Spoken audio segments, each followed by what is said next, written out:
In this video, I'm going to show you how to make some techno sounds using the ARP. Maybe techno and ARP don't go together, but this does. First of all, you've got to initialize, the S1 and switch on the ARP. That's switch it on, go to button number 8. Just to show you that's what I've done. The 4 lines are because it's connected to my Syntact and it's synced.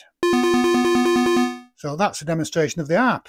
Not very exciting, but you can soon change this around by changing the filter, just taking the high end off and putting some more sub in there. So you've now got something to play with and you can just hear what the ARP can do. So try and decide on a sound you want first. You may want to drop it down an octave or so, entirely up to you, but just record something. Now you've got a sound to play with now and develop and to write over and to build on. And with a drum kick, that sound doesn't sound too bad, but it might be the start of a track. I've got BPM at 145, which is my favourite BPM. But you can see now by doing some adjustments there, dropping it down an octave, you've got something to play with there. Increase the filter if you want, but you can just see how in less than probably 90 seconds, drop a kick on and you've got the start of a track and you can build on that. And that's what the first sort of ARP in this case I'm going to use. I also changed the number of steps.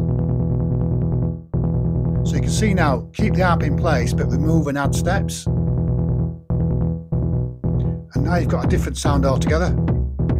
Throw the kick on, a bit more emotional I think that sound, but that's just like number 2 ARP you can use to create a dance track or an EDM track. Change the oscillator, certainly change the octaves because the octaves can make a massive difference to dance. Don't be afraid to put too much reverb on. I love cathedral reverb. Now you've got something a bit more beefy, and that's just 1 kick and 1 ARP. So I hope that's a great tip for you, but I've got more and more to come on this video. You can see how I'm taking away steps. I give it more emotion and give it more direction. And that is just 1 ARP. I keep saying this, but it is. Don't make things, making music doesn't have to be complicated. So then I'm ready, I'm going to start tuning again, tuning the oscillator, offering the sub. The sub can be just a good sound on its own. That's got a bit crazy, but you can soon cool it down by lowering the frequency, lowering the LFO, increase the LFO rate as well, just to hear what you're going to get. The key to this is just starting with an ARP, recording the ARP. Now what I've done there is I've just dropped the octaves down, bit of delay, bit of reverb, and now you have another sort of like dance sound to come out of it.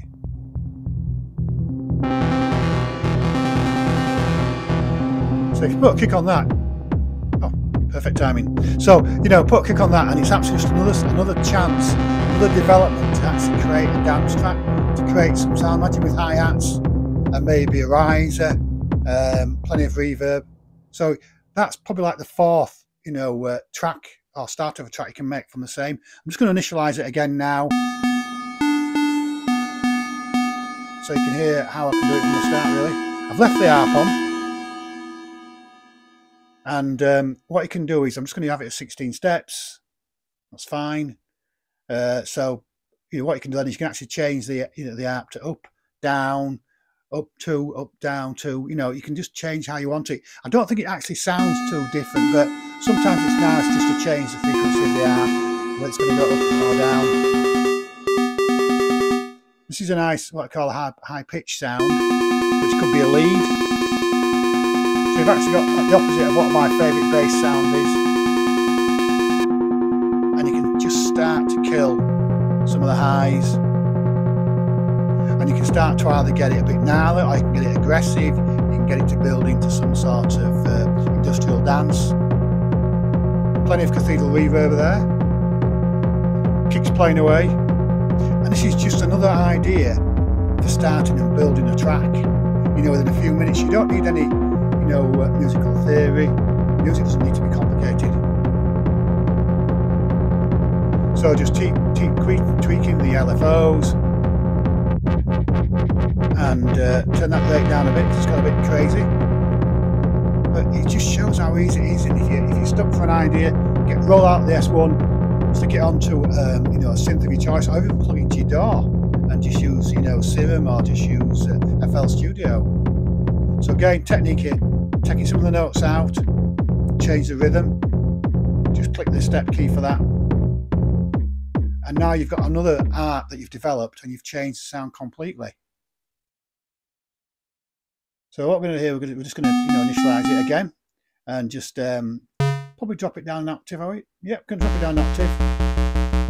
So that could be another starting sound. Quite a fast art there, but you can always change that. Just record it for 16 steps until it overlaps slightly. There you go.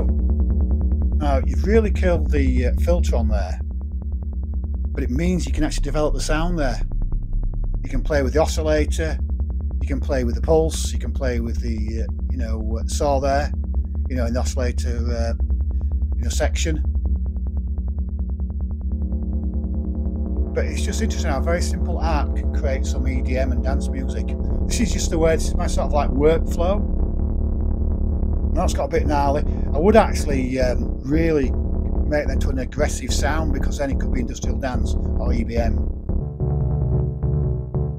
So this is probably about the 6th or 7th, you know, example of what I've done, you know, with the ARP to create the start of a track or the, you know, build upon a track. And I just hope you enjoy this. The video goes on for another minute or so. You know, please subscribe for more, and thank you for watching.